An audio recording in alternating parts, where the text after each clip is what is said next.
23टा काम बाहर से 23टा कमटा को से निज निज भितर बांटी देवाई बसते आम जानला जोटा कि कौन प्रकार नोटिस हो नाला कि क्या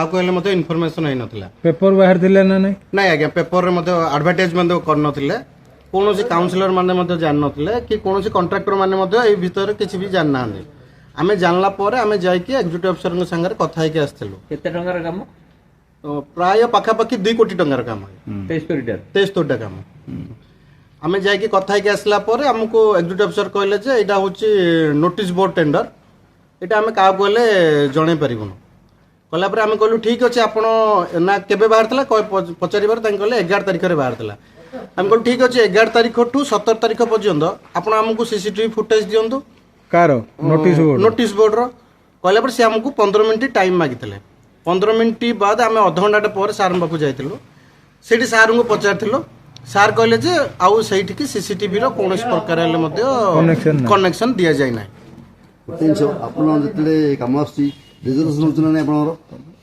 नहीं बर्तमान रेजुलेशन किसी भी नथिला काउंसिलर को सेमाने डाकी नथिले काउंसिल बॉडी डाकी गिरी तापर रेजुलेशन करिया कथा सेमाने काउंसिलर बॉडी को डाकी नथिले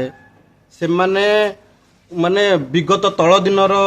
रेजुलेशन कॉपी को नै कि सेमाने काम बाहर करले अच्छा काउंसिल काहे बळे होची कोबे गोटे प्रकार मिलिबेसी दुर्नीति करिया पे प्रश्रय दोचनी काले सेमाने दुर्नीति पई दुर्नीतिर प्रश्रय नउछंदी किंतु आमे दुर्नीति को प्रश्रय दबु नै काहे कि विगत सरकार जहाँ भी होता से जिनस को आम माने पुनरावृत्ति करने आम चाहूना ये हूँ बीजेपी सरकार यही सरकार रे आम केबे दुर्नीति की प्रश्रय दबुनु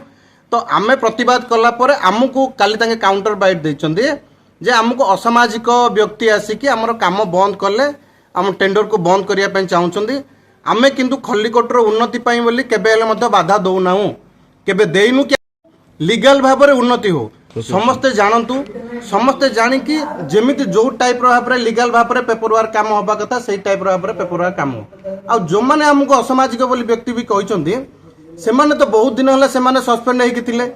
किए चाकरी छाड़ी आसिक राजनीति कर जो व्यक्ति दुई व्यक्ति जो मैंने कहते से होते गोटे गोटे दलाल से काम विषय जानी नथिले मु सेमान को काम विषय जानला बेले से आमको उत्साहित करते तुम जाके एनएससी ऑफिस रे हो हल्ला कर तो देन जिते आम कलापर से आमको असामाजिक व्यक्ति किंतु आम यही कॉपी नहीं कि आम कलेक्टर ऑफिस द्वारस्थ होइछु जदि यार कौन प्रकार समाधान न हुए पीटिंग पाखे देचु कॉपी जदि समाधान न होय कोन दाबी रखियो जदि आर समाधान न हुए आम आईन रो बासरे न आ गोटे कथा कहबा जेहेतु आपण माने दाबी करचंदी गोटे गोष्ठी आ गोटे गोष्ठी अछनी सेही बीजेपी आपनकर सेही बीजेपी गोष्ठी किंतु जो द्वंद्वटा रहउची काहे कि रहउची किछि लोक मझिरे डिस्टर्बेंस करछन ना कोन मझिरे डिस्टर्बेंस करछुंदी से माने बीजेपी गोष्ठी बोली आपण माने केमि जानले आपण नेता सहित जो माने बुलछन से माने जाई थी अच्छा ठीक अछि तळ अछि आपण जेहेतु नेता से माने भी सेही बीजेपी रे नेता रे बुलुछन बीजेपी रे रैली रे तेनु हम सेही हिसाब रे कहउछु बीजेपी भितर गोटे कळी हेकी भले होची सुनतो तळ दिने जत्ते बेले हमर मुक्ता योजना रो काम होइतला सेतले मु एमएलए को कहितली जे सर मुक्ता फंड रिटर्न हे गलानी आ मुक्ता योजना रो किमिति कोन काम हबो सेतले हम सरकार से आमको एमएलए कहते जे तुम मैंने जाकि एनएससी ऑफिस घेराव कर तुम मैंने से काउंटर कर जदि आम न्याय बोली आम जाऊँ तो आपण मैंने निजे जानतु दल कार दायित्व केतिक अच्छी किए चाहूँ दलटा को बुड़े देवाई को मैंने कौ दलाल को लेकिन से कम कर तो होती चतुर्थ स्तंभ आपण मैंने इनक्वारी करूँ जे दल को किए ऊपर को नौची किए तल को नौची को माने सामाजिक व्यक्ति को माने असामाजिक किसी व्यक्ति जानि सुनि के दल को बदलाम करछन एमएलए सहित बुलचंदी से दिन जाइथिले जे टेंडर जो हेची सेगुडा को दिया जाऊ से मानु को टेंडर दिया जाऊ आपण गोटे काम करंतु जो माने एमएलए के संगे अछंती जो माने असामाजिक व्यक्ति बोली मध्ये हमको आक्षेप करछंती सेही थ्रु तांकर गोटे व्यक्ति ताकू मु जणैथिली जे टेंडर बाहरची बोली सेही व्यक्ति संगे संगे एमएलए को कॉल करथिले आ सी कहले जे एमएलए मते जानना काम बाहर बोली से आपनकर दलर कि हे थई पारुंदी जदि एमएलए पाखे थाउचुनी बोले आम क्या बोले मत तो आम कहि पारे से आम दल कि का दल बोली जदि एमएलए पाखे अछंदी बोले से हे पारंदी आम दल लोक तो आउ गोटे जिंस आपन को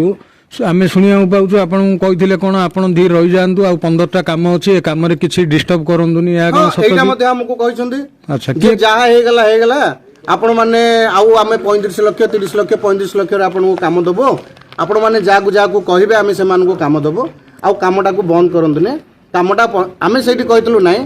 ଯେଉଁ ଆପଣମାନେ 73ଟା କାମ ବାହାର କରିଛନ୍ତି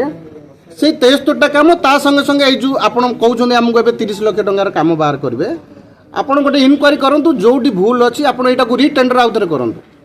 ଯେ ରିଟେଣ୍ଡର କଲା ପରେ ଆମର ଯେତିକି କଣ୍ଟ୍ରାକ୍ଟର ଅଛନ୍ତି ଆମର 70 ଜଣ କଣ୍ଟ୍ରାକ୍ଟର ଅଛନ୍ତି ସେ ଭିତରୁ ତମେ 3 ଜଣକା କଣ୍ଟ୍ରାକ୍ଟର ଜାଣିପାରିଲେ ଆଉ 867 ଜଣ କଣ୍ଟ୍ରାକ୍ଟର ଜାଣିପାରିଲେନି ଟେଣ୍ଡର ବାହାରୁଛି ବୋଲି କେବଳ ଏବେ ଏ ଯୋଉ ଟେଣ୍ଡର ଟୋଟାଲ 3 ଜଣ ହିଁ ପାଇଛନ୍ତି ନା କିଏ ହଁ ତାଙ୍କ ଭିତରେ ସାଲିସେକି 3-4 ଜଣ ବାହାରିଛନ୍ତି 3-4 ଜଣ ଏତିକି ଟେଣ୍ଡର ତାଙ୍କେ ପାଇଛନ୍ତି 73ଟା ଟେଣ୍ଡର ସେଇ ଭିତରେ କୌଣସି କାଉନସିଲର ମଧ୍ୟ ଜାଣିପାରିଲେନି କାଉନସିଲର ହେଉଛନ୍ତି ଲୋକ ପ୍ରତିନିଧି କାଉନସିଲର କ'ଣ କରିବା ପାଇଁ ଅଛନ୍ତି ତାଙ୍କୁ ଲୋକମାନେ ତାଙ୍କୁ ପ୍ରଶ୍ନ କରୁଛନ୍ତି ଯଦି ଏଇ ପ୍ରକାର ଭାବରେ ଆପଣଙ୍କ ସରକାର ଏ ପ୍ରକାର ଭାବରେ ଦୁର୍ନୀତି ହେଉଛି ଆମେ କେତେ ସେଭ୍ ଅଛୁ ପ୍ରତ୍ୟେକ ୱାର୍ଡରେ ଆମେ ଲୋକଙ୍କ ପାଖକୁ ଯାଇଛେ ଲୋକଙ୍କୁ ଗୋଟେ ଗୋଟେ ଭୋଟ ଭିକ୍ଷା କରୁଛୁ ଲୋକଙ୍କ ପାଖରେ ଆମେ କ'ଣ ଜବାବ ରଖିବୁ ଆଉ ଗୋଟେ କଥା ଆଜ୍ଞା ଆପଣ ମିଡିଆ ମାଧ୍ୟମରେ ଦଳୀୟ ଭିତରେ କିଛି ଆଲୋଚନା ହବ କି ଯେହେତୁ ଆପଣ ଗୋଟେ ଗୋଷ୍ଠୀ ସପୋର୍ଟ କରୁଛନ୍ତି ବିରୋଧ କରୁଛନ୍ତି ଗୋଟେ ଗୋଷ୍ଠୀ ସେ କାମକୁ support ଶୁଣନ୍ତୁ ଆମେ ବିରୋଧ କରୁନୁ ଆମେ ଇଲିଗାଲକୁ ବିରୋଧ କରୁଛୁ ହଁ ଇଲିଗାଲ କୁ ବିରୋଧ ଆଚ୍ଛା। କରୁଛନ୍ତି ତ ଆପଣଙ୍କର କହିବା ମତ ସେଇ କଣ? illegal କୁ ଆଉ ଗୋଟେ ଗୋଷ୍ଠୀ ସପୋର୍ଟ କରୁଛନ୍ତି ଆପଣ ସେ ଦଳୀୟ ଭିତରେ କିଛି ଆକୁ ନେଇ ଆଲୋଚନା କରିବେ କି ନାଇଁ ନାଇଁ ସେଇଟା ତ ପର କଥା ଅଛି ସେଇଟା ଆଲୋଚନା ହବ ନା ଆପଣଙ୍କର ମତାମତ କଣ ଜନସାଧାରଣଙ୍କୁ କଣ ବାର୍ତ୍ତା ଦେବେ ଆକୁ ନେଇ ଲିଗାଲ ରାସ୍ତାରେ ଯିବାକୁ ଚାହୁଁଛନ୍ତି କାମ ହେଇଛି ସେଇଟା ଲିଗାଲ ଭାବରେ ହଉ ଆଚ୍ଛା ଇଲିଗାଲ କୁ ଆମେ ପ୍ରଶ୍ରୟ ଦବୁ ନାହିଁ ପ୍ରକୃତ ତଦନ୍ତ କାରଣ ଇଏ ହଉଛି ବିଜେପି ସରକାରରେ କେବେ ହେଲେ ମଧ୍ୟ ଇଲିଗାଲ ର ପ୍ରଶ୍ନ ଉଠୁନାହିଁ ଯଦି ୟାର ସଠିକ ତଦନ୍ତ ନ ହଉଛି ଆମେ ସିଏମ ଙ୍କ ପାଖକୁ ଯିବୁ ଜିଲ୍ଲା ସଭାପତିଙ୍କୁ ମଧ୍ୟ ଜଣେଇବୁ ପରିଶେଷରେ ଆଇନର ମଧ୍ୟ ଆଶ୍ରୟ ନେବୁ ଦେଖନ୍ତୁ ଆଜ୍ଞା ବର୍ତ୍ତମାନ ଆମର ରିପ୍ରେଜେଣ୍ଟ ହିସାବରେ